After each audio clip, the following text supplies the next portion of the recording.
This bulletin proudly brought to you in association with Alex Campbell's Menswear.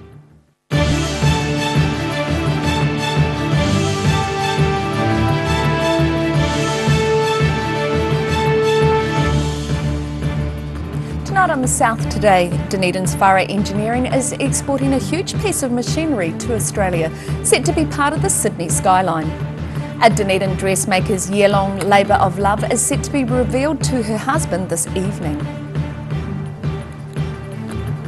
And a maze of terrific topiary is set to have visitors to Mosgiel hunting for the exits.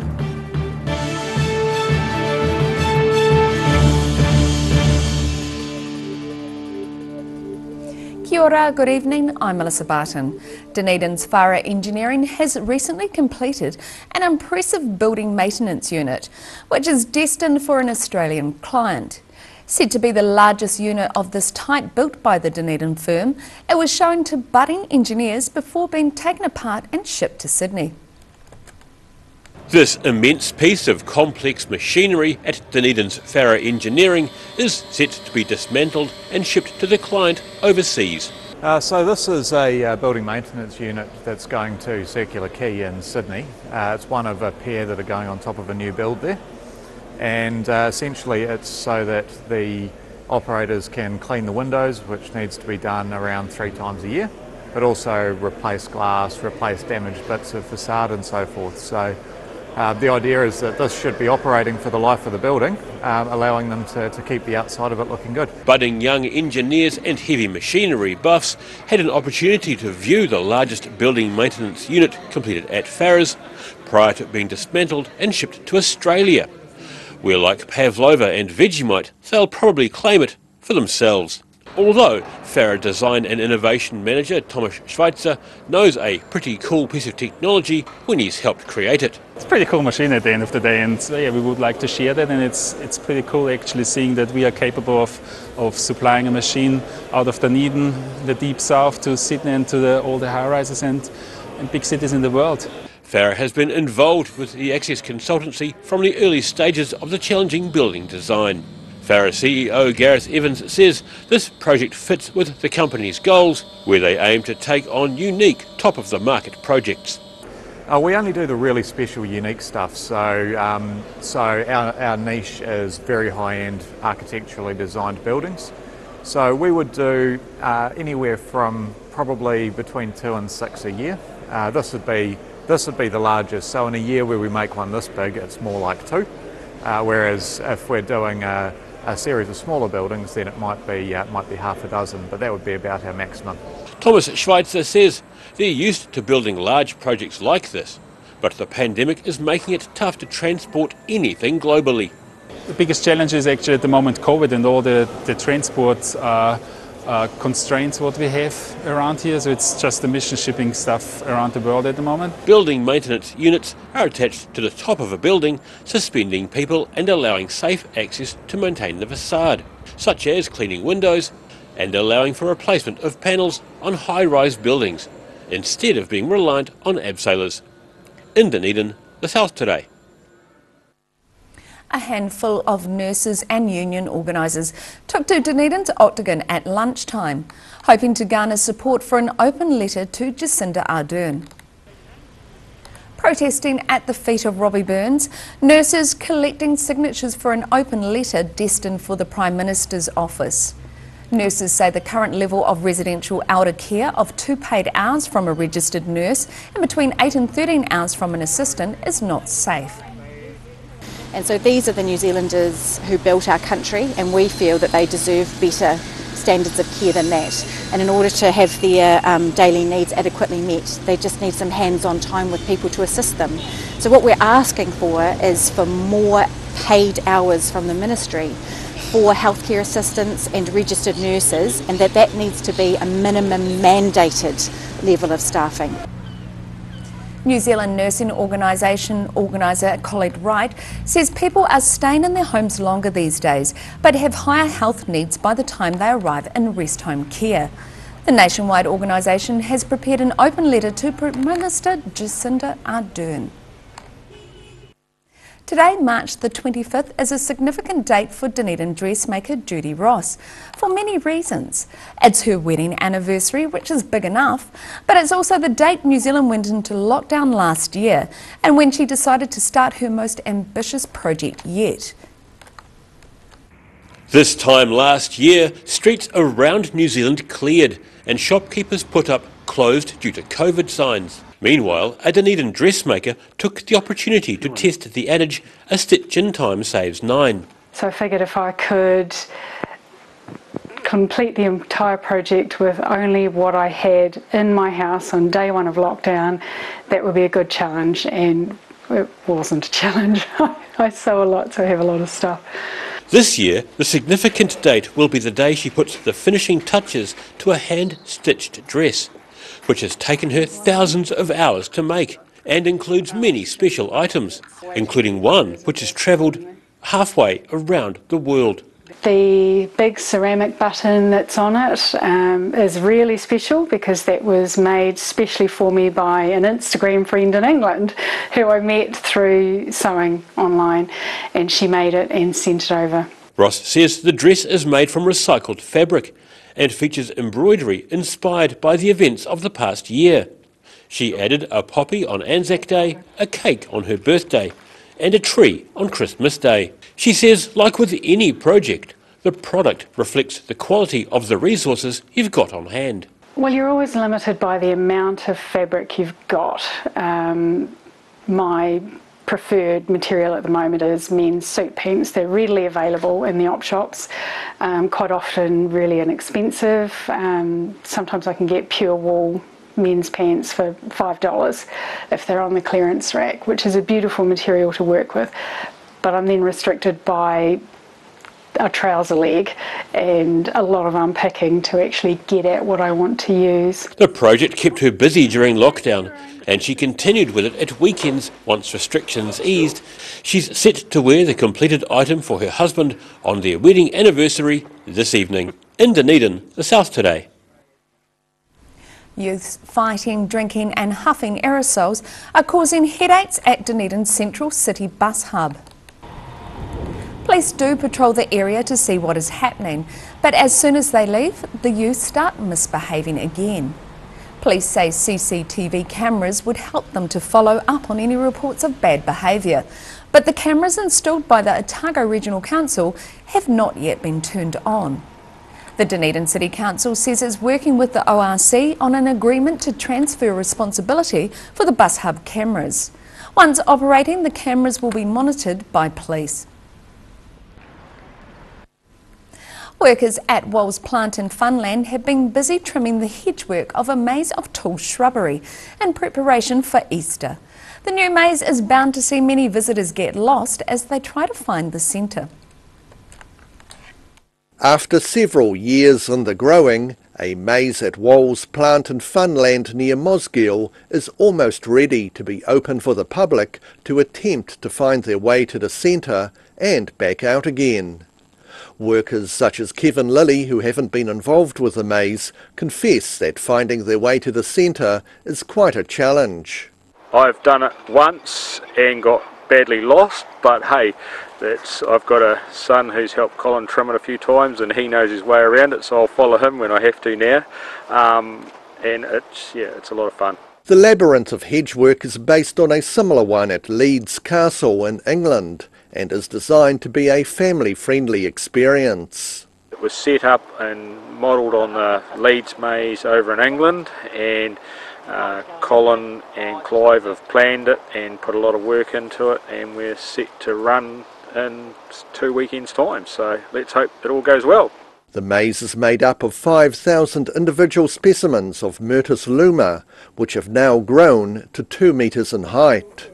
The shrub species was chosen for its tough and hardy nature, which is ideal for shaping into the almost endlessly curving green walls. It's taken 5 years to get to this stage, so there's a lot of growth, a lot of work and a lot of time being spent trimming, spraying the weeds, getting the pathways in, and it's a real credit to the pair that have put a lot of work in. The maze is set to open to the public on Easter weekend.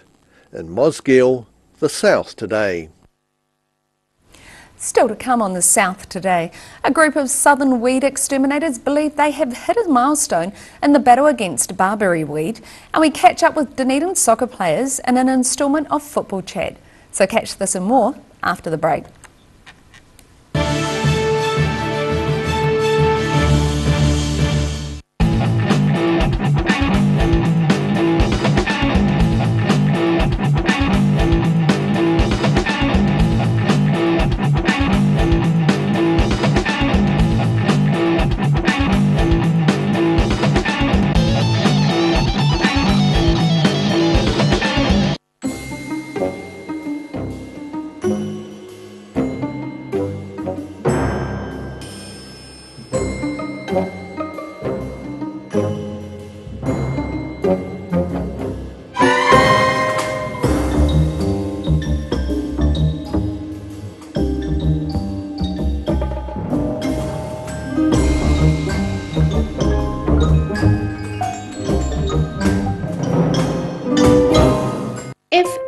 Risk of developing melanoma skin cancer, you owe it to yourself to have a mole map.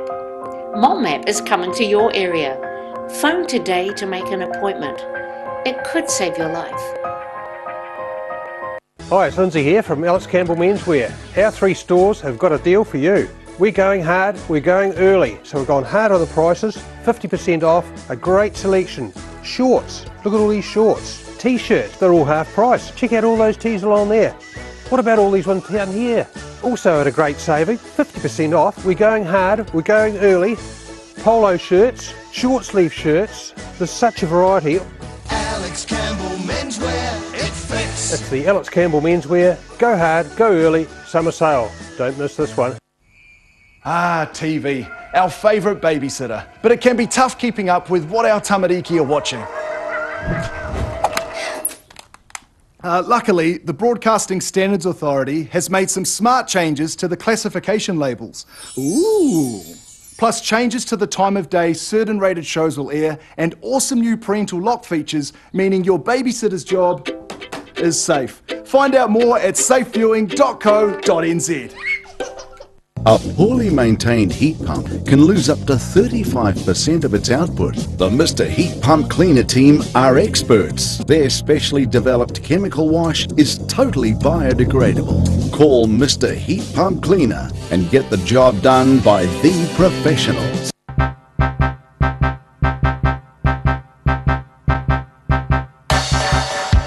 Absolutely good time, you should come.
Welcome back. After 12 years of bushwhacking, a small Catlins environmental group believes it's almost eradicated an invasive plant pest from Papatūāi.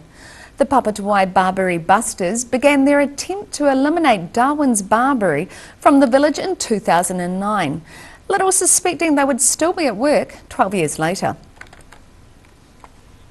Not ones to beat around the bush, especially the Barberry ones. So we formed a group, the Papatūāi Barberry Busters, a few years ago, together with Guy, who's out there somewhere. And so the 3 of us, along with lots of other volunteers from the community, but the 3 of us mainly sort of pushing, spending spare time at the weekends, come in and getting rid of this stuff. Group spokesperson Ian Morrison says after 12 years' toil, they've mostly cleared the introduced pest plant from around the Papatoi village.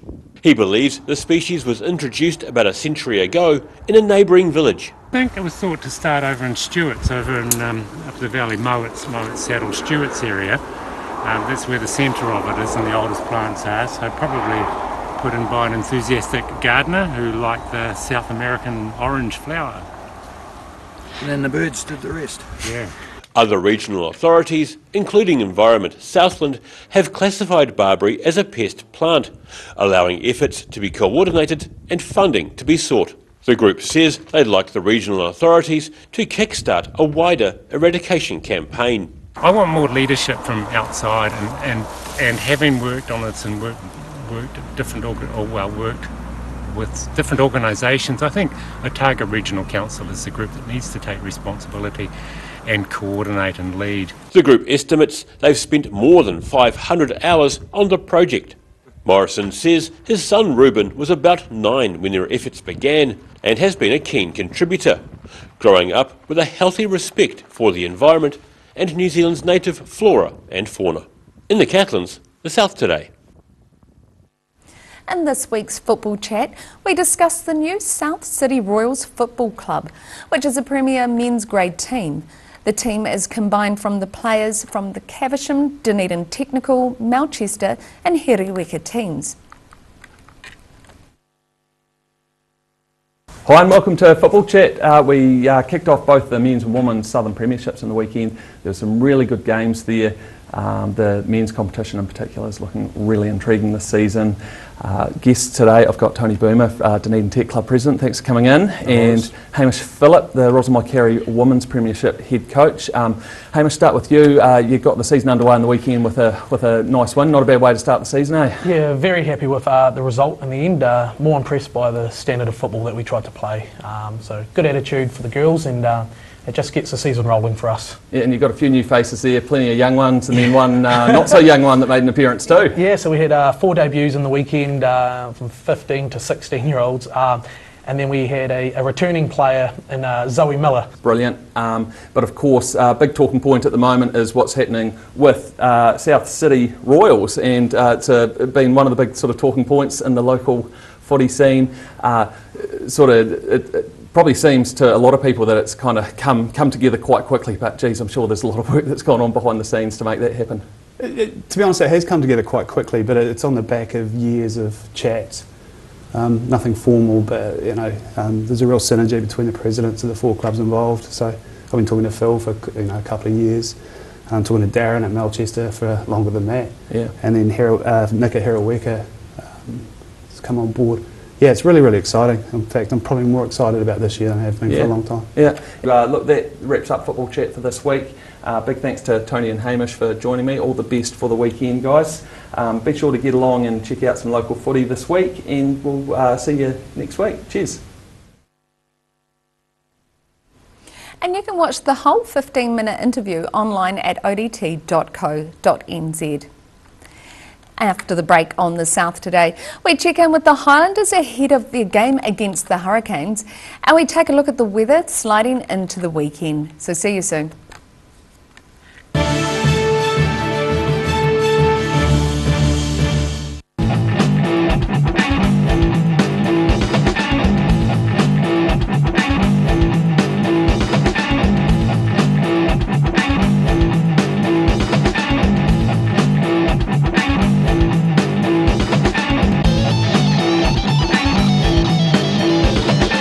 A poorly maintained heat pump can lose up to 35% of its output. The Mr. Heat Pump Cleaner team are experts. Their specially developed chemical wash is totally biodegradable. Call Mr. Heat Pump Cleaner and get the job done by the professionals.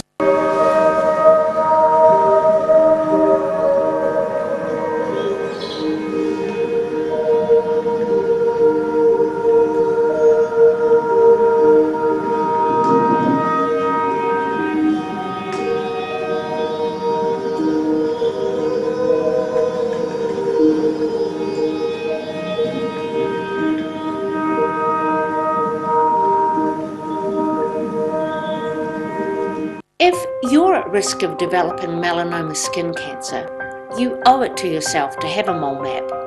Mole Map is coming to your area. Phone today to make an appointment.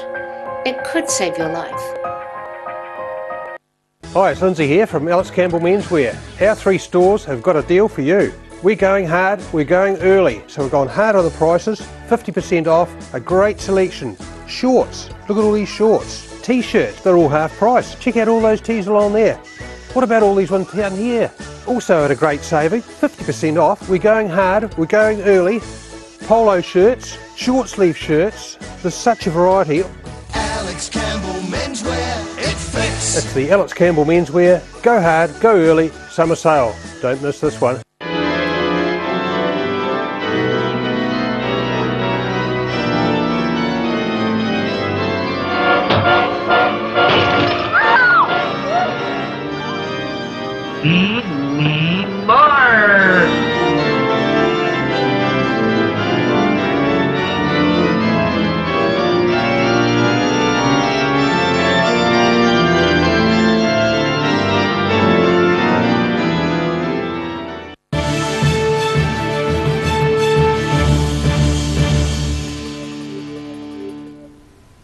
Thanks for staying with us.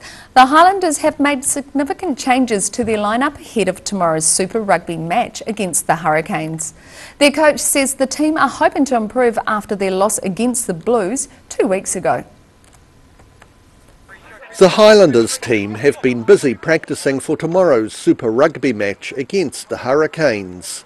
2 weeks ago, the Highlanders were beaten by the Blues at Eden Park, and as a result, coach Tony Brown has made 8 changes to the team. Yeah, heading into the Blues game, we always wanted to make a few changes and give a few guys some opportunities.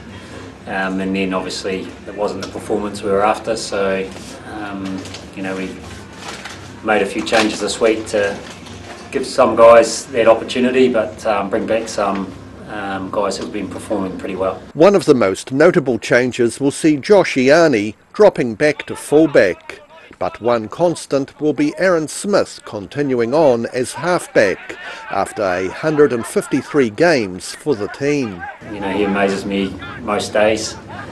He's one of the most driven rugby players I've ever had to coach, so you know, he's always comes in with a lot of energy. He's always striving to be better than he was last week, and he's got all these milestones and goals he's trying to tick off before he eventually retires in probably about 20 years' time. The Highlanders are to face off against the Hurricanes at Forsyth Bar Stadium just after 7 tomorrow night. In Dunedin, the South Today. And now recapping tonight's top stories on the South Today. Dunedin's Farah Engineering is exporting a huge piece of machinery to Australia, set to be part of the Sydney skyline. A Dunedin dressmaker's year-long labour of love is set to be revealed for her husband this evening. And a maze of terrific topiary is set to have visitors to Mosgiel hunting to find a way out.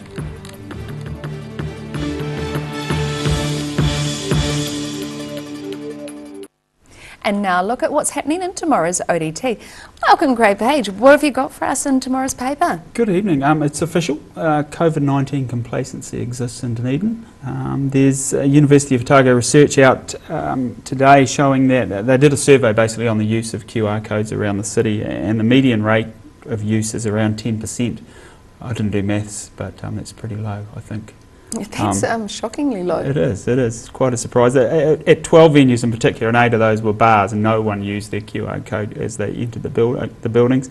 Even a church service, I think one that they surveyed, there was a quarter of attendees used it, but in another service 57 people attended and none of them used their QR code. So See, I wonder if that's got something to do with those places you don't always want to pull out your cell phone in church. Yeah. See, that could be a deterrent. Yeah, it was interesting because supermarkets were a little higher than others. They're up around 30%. So, yeah, the Associate Professor Leanne Parkin, who was involved in the research, said she's concerned about the complacency, obviously, and just thinks Dunedin's people seem to believe that they're not going to get hit by COVID. But she also talks about the mobile nature of New Zealand's population. You know, not too long ago we had Auckland students coming to the city when Auckland was in lockdown, level 3 lockdown, so you need to be careful and just need to take those precautions. So. Yeah, definitely. Just on that COVID note as well, the frontline health workers down south, they're going to receive their first COVID vaccine from next week, so that's all those who have contact with patients and work in aged care facilities, so they're next in line, so good to get those underway.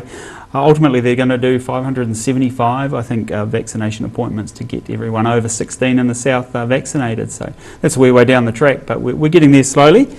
There's some concerns in the oyster industry today following our discovery of another lethal parasite in one of the wild populations in Whaiveau Strait. This kind of surfaced in, I think, in 2017 and scared everyone, and they moved a few oyster beds around, oyster farms around, and thought they'd got on top of it, but this has now been discovered again this week. So, yeah, a few concerns and those in the industry down there that this might spread further and have a bit of a lasting impact. Hopefully that's not the case. They're expensive enough now. Yeah, there'll be a few upset people. Definitely. And just big sports lift out tomorrow, of course, being Friday. We look to the rugby clash. But also there's a nice story about distance runner Rebecca Green. She's off to the national champs, competing in the 800, 1500 metres, and a good chance for a medal. Go, fantastic. And you can catch all of that in tomorrow's ODT. And now it's time for a look at the weather. Tonight's weather proudly brought to you by Mole Map. Beginning with the southern view, grey skies looking out from near Blackhead. Looking at the situation, a few days of mild northerly airflow ahead with rain in many areas for the weekend. Starting at the northwest of the South Island, the sun hides behind cloud at times for those over here with light winds. Westport reaches 19 degrees and Greymouth is set to reach 21. Moving to the northeast of Te Waipounamu, plan for a sunny, clear day with moderate winds in Nelson and 24 degrees. Blenheim will see a bit of cloud with light winds and 22 degrees. Heading to the Canterbury region, in Kaikoura, it's a sunny, clear day with moderate winds and 21 degrees. Christchurch heads for 22 with moderate to gusty winds, and Ashburton has fine weather with a bit of cloud, light to moderate winds and 25. Moving to the southern towns, the Catlins and Balclutha will see increasing cloud and 19 degrees with fresh northerlies, while Lumsden and Gore also head for 19 degrees, but with a bit of rain later on.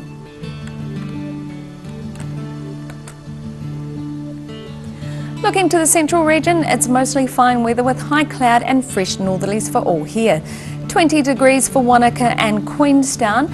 Alexandra has a region high of 22 degrees, and Tiana is due for 18 degrees and can expect a bit of rain later on.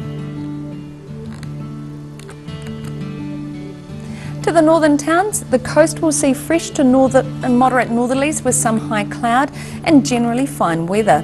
Oamaru heads for 24 degrees, with Timaru looking at going one better on 25. And it's similar moving inland with fresh northerlies, fine weather and some high cloud as well. Twizel reaches 20 degrees and Omarama 21. In Dunedin, fine tonight with an overnight low of 12. And it's going to be milder tomorrow with fresh northerly winds, sunny periods and high cloud, looking at a high of 22 and a low of 14. And it's cloudy on Saturday with some light rain later on, a high of 21 and a low of 15. Moving to Invercargill, fine tonight with an overnight low of 10. Mild northerlies freshening and cloud later on with a bit of rain. Looking at a high of 19 and a low of 13. And it's cloudy with periods of rain on Saturday with fresh gusty northerlies, looking at a high of 18 and a low of 13. And that's all from the South Today team for this Thursday. For the latest news from the southern region, head online to odt.co.nz or follow Channel 39 on Facebook and YouTube. Have a great evening. Ka kite anō.